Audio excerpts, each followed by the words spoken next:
അനുഗ്രഹീതരായ വിശ്വാസികളുടെ സമൂഹമേ, സഭയുടെ ആരാധനാക്രമമനുസരിച്ച് ഇന്ന് സ്ലീബ പെരുന്നാൾ ആഘോഷിക്കുന്ന ഞായറാഴ്ചയാകും. സ്ലീബ പെരുന്നാൾ എന്ന് പറയുമ്പോൾ ആദ്യമായി നമുക്ക് ഊന്നൽ നൽകുന്നത് സ്ലീബായെ പറ്റിയാണ്. ദൈവം മനുഷ്യനെ സൃഷ്ടിച്ചത് വെറുതെ ഒരു രൂപമല്ല, പിന്നെയോ ഒരു കുരിശിൻ്റെ രൂപത്തിലാണ്. നാം നമ്മുടെ രണ്ട് കൈകളും രണ്ട് സൈഡിലേക്ക് ഇങ്ങനെ നിവർത്തി കഴിഞ്ഞാൽ നാം ഒരു കുരിശായി മാറുന്നു.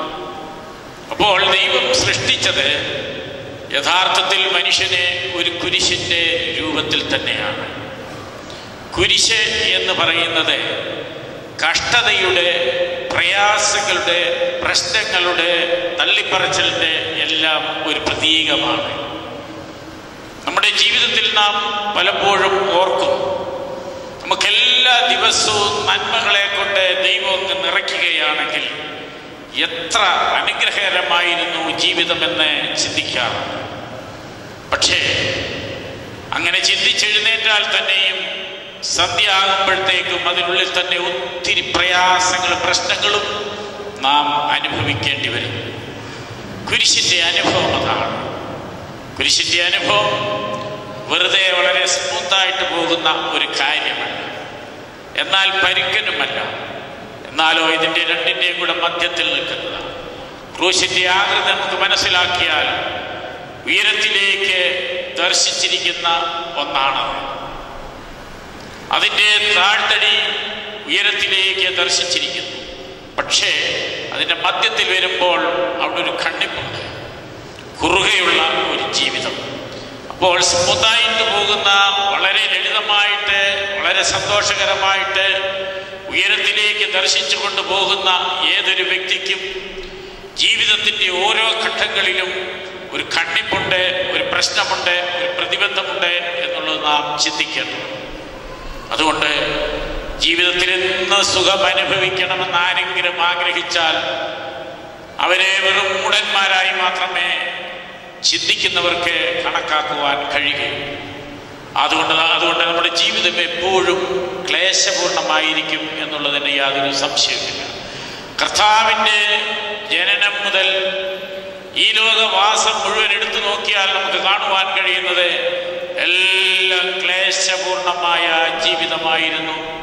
പ്രശ്നങ്ങൾ കൊണ്ട് നിറഞ്ഞതായിരുന്നു. നമ്മുടെ ഓരോരുത്തരുടെയും പ്രശ്നങ്ങളുടെ എല്ലാ കൂമ്പാരങ്ങളും വഹിച്ച കർത്താവായ യേശുക്രിസ്തു വഹിച്ചത് ആ കുരിശിനെയാണ്. ത്യാഗത്തിൻ്റെ ആ ഒരു വലിയ പ്രതീകം.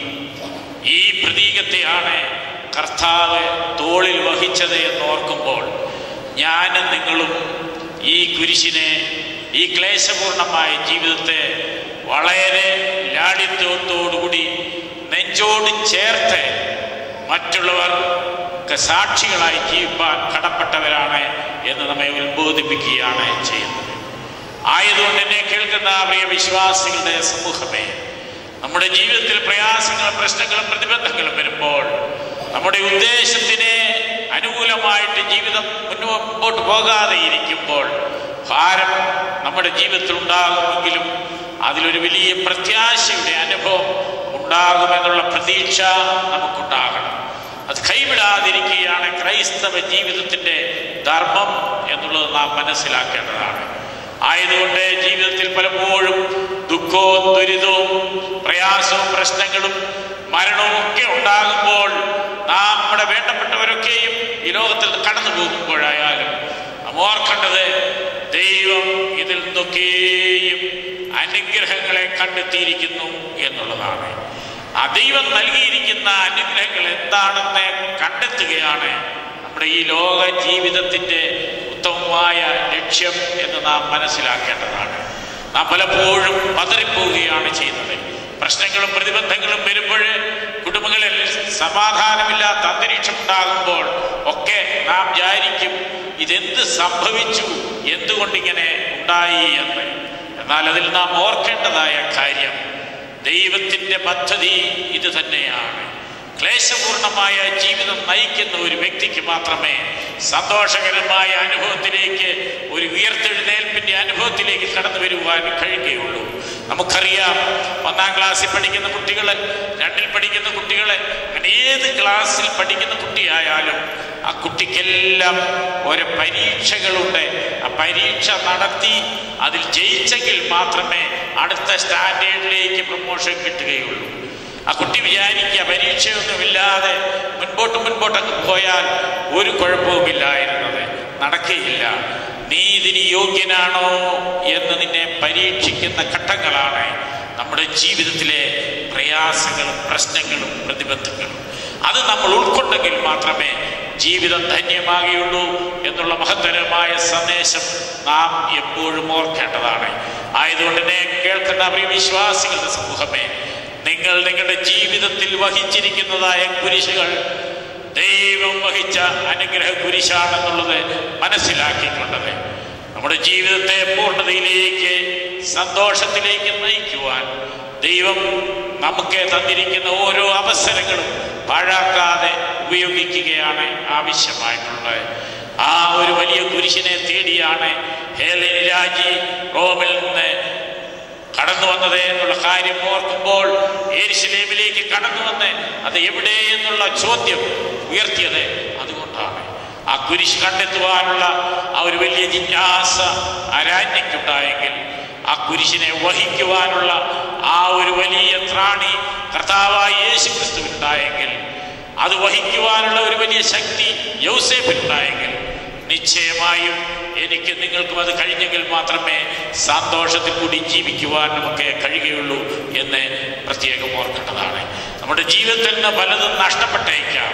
അത് നമുക്ക് അർഹതപ്പെട്ടതല്ലെന്നത് നാം കരുതുകയാണ് ആവശ്യം.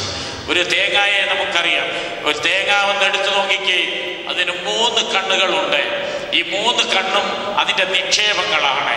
പക്ഷേ അത് കുഴിച്ചു വെച്ച് എല്ലാം ആവശ്യമായ പരിചരണമൊക്കെ കൊടുത്താൽ അതിൽ 1 കണ്ണ് മാത്രമേ കിളുക്കത്തുള്ളൂ, 2 കണ്ണ് ശൂന്യമായി പോകുന്നു.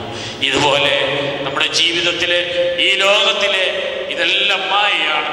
എന്നാൽ നമ്മുടെ ഉൾക്കണ്ണ് തുറക്കുമ്പോൾ അതിൽ ജീവന്റെ ശക്തി ഉണ്ടെന്നും ആ ജീവശക്തിയാണ് ഒരു വൃക്ഷമായി പ്രദാനം ചെയ്യുന്നതെന്നുള്ള പ്രത്യേകമായ ഒരു ഓർമ്മ നമ്മുടെ ജീവിതത്തിൽ ഉണ്ടാകട്ടെ. നമുക്ക് ലഭിച്ചിരിക്കുന്ന കുരിശ് വളരെ അനുഗ്രഹകരമാണെന്ന് നാം സാക്ഷിക്കേണ്ടിയിരിക്കുന്നു. ആയതുകൊണ്ട് പൗലോസ്ലീഹ പറയുകയാണ്, പൗലോസ്ലീഹായ്ക്ക് ജീവിതത്തിലെ എല്ലാ ഡിഗ്രികളും ഉണ്ടായിരുന്നു. എത്ര ഉന്നതനായ പണ്ഡിതനായിരുന്നു, വലിയൊരു വേദശാസ്ത്രജ്ഞനായിരുന്നു, വളരെയധികം പഠിച്ച ഒരു വ്യക്തിയായിരുന്നു. അന്നത്തെ ഏത് യൂണിവേഴ്സിറ്റി ഉണ്ടെങ്കിലും അതിൻ്റെ തലപ്പത്ത് അവരോധിക്കുവാൻ യോഗ്യനായിരുന്നു. എല്ലാ കാര്യങ്ങളും അനുകൂലമായിരുന്നു. പക്ഷേ അദ്ദേഹത്തിന് വയറിന് ഒരു വലിയ വേദനയുണ്ടായിരുന്നു. അതിനുവേണ്ടി നിരന്തരം ദൈവത്തോട് പ്രാർത്ഥിച്ചു. പക്ഷേ അത് സൗഖ്യമായില്ല. പക്ഷേ ദൈവം പൗലോസ്ലീഹായോട് പറഞ്ഞു, എൻ്റെ കൃപ നിനക്ക് മതി, എൻ്റെ കൃപ നിനക്ക് മതി. ആ ഒരു വലിയ കൃപ നമ്മുടെ ജീവിതത്തിൽ ഉണ്ടാകുവാനാണ് ദൈവം ആഗ്രഹിക്കുന്നത്. എന്തെല്ലാം ബലഹീനതകളുണ്ടെങ്കിലും, എന്തെല്ലാം കുറവുകളുണ്ടെങ്കിലും, ആ ഒരു വലിയ കൃപ നിനക്കുണ്ടോ എന്നുള്ള ചോദ്യം, എനിക്കുണ്ടോ എന്നുള്ള ചോദ്യം ഇതെല്ലാവരോടും ചോദിക്കുന്ന ചോദ്യമാണ്. ആയതിനാൽ എന്നെ കേൾക്കുന്ന പ്രിയ വിശ്വാസികളുടെ സമൂഹമേ, ദൈവം നമുക്ക് നൽകിയിരിക്കുന്ന അവസരങ്ങൾ, ദൈവം നൽകിയിരിക്കുന്ന താലന്തുകൾ, ദൈവം നൽകിയിരിക്കുന്ന കുരിശുകൾ ഒക്കെ അനുഗ്രഹത്തിന്റെ പ്രതീകമാണെന്നുള്ള ബോധ്യത്തോടുകൂടി നമ്മുടെ ജീവിതം നയിക്കുവാൻ നമുക്ക് കഴിയട്ടെ. അതിനെ നമ്മുടെ ജീവിതത്തെ കൂടുതലായി നമുക്ക് ക്രമപ്പെടുത്താം. ദൈവം അതിനെ കൃപകളെ ധാരാളം വർഷിക്കട്ടെ എന്ന് പ്രത്യേകം ആശംസിക്കുകയും പ്രാർത്ഥിക്കുകയും ചെയ്തുകൊണ്ട് ഞാൻ ഈ വാക്കുകൾ വിരമിക്കുന്നു. ദൈവം നമ്മെ സഹായിക്കട്ടെ.